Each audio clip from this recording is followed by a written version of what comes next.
मैं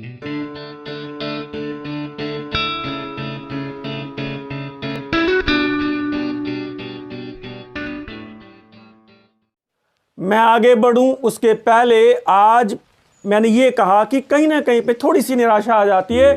मैं गोपाल दास नीरज जी की वो पंक्तियां पढ़ना चाहता हूं जो आपको पूरी ऊर्जा और पूरे जोश से भर देंगी।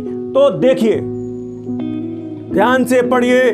मोती व्यर्थ बहाने वालों, मर मर कर जीने वालों, कुछ सपनों के मर जाने से जीवन नहीं मरा करता है। अक्सर मैंने देखा है कि छात्र बड़े निराश हो जाते हैं। इंटर और हाई स्कूल और आगे के रिजल्ट्स आते हैं किसी परीक्षा के, तो ऐसी अक्सर घटनाएं देखने को मिल जाती हैं कि सलोरी में, कभी गोविंदपुर में, कभी बगाड़ा में, कभी अल्लाहपुर में प्रतियोगी छात्र ने आत्महत्या कर ली। मैं इस पर भी आपसे डिस्कशन करूंगा अपने दूसरे चैनल हिस्ट्री इनसाइट्स में कि लोग डिप्रेशन में कैसे चले जाते हैं। ध्यान रखिएगा, कुछ सपनों के मर जाने से जीवन नहीं मरा करता है। Every problem has its solution.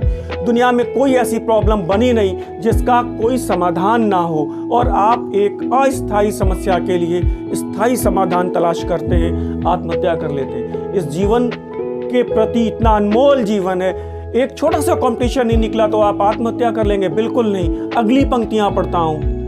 सपना क्या है, सपना क्या है, नयन सेज पर सोया हुआ आंख का पानी। ध्यान से देखिए, सपना क्या है, नयन सेज पर सोया हुआ आंख का पानी, और टूटना है उसका ज्यों, और टूटना है उसका ज्यों, जागे कच्ची नींद जवानी, जागे कच्ची नींद जवानी, गीली उम्र बनाने वालों, डूबे बिना नहाने वालों, कुछ पानी के बह जाने से सावन नहीं मरा करता है, कुछ पानी के बह जाने से सावन नहीं मरा करता है, कुछ सपनों के मर जाने से जीवन नहीं मरा करता है।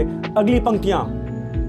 लाखों बार गगरियां फूटी शिकन आई पनघट पर, लाखों बार गगरियां फूटी शिकन आई पनघट पर, लाखों बार कश्तियां डूबी, लाखों बार कश्तियां डूबी, चहल पहल वो ही है तट पर, तम की उम्र बढ़ाने वालों, तम की उम्र बढ़ाने वालों, लौ की आयु घटाने वालों, लाख करे पतझड़ कोशिश पर, सावन उपवन नहीं मरा करता है, लाख करे पतझड़ कोशिश पर, उपवन नहीं मरा करता है।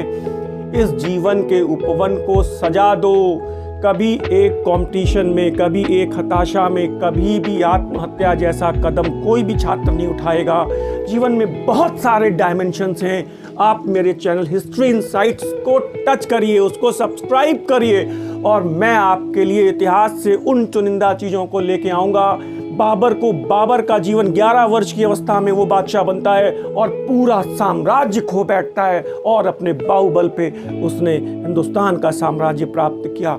वो फरिश्ता ने उसके लिए लिखा है कि वो नदी के किनारे पड़े कंकड़ों की तरह लुढ़कता हुआ अंततः घिसता पिटता हिंदुस्तान के साम्राज्य पर आसीन हुआ।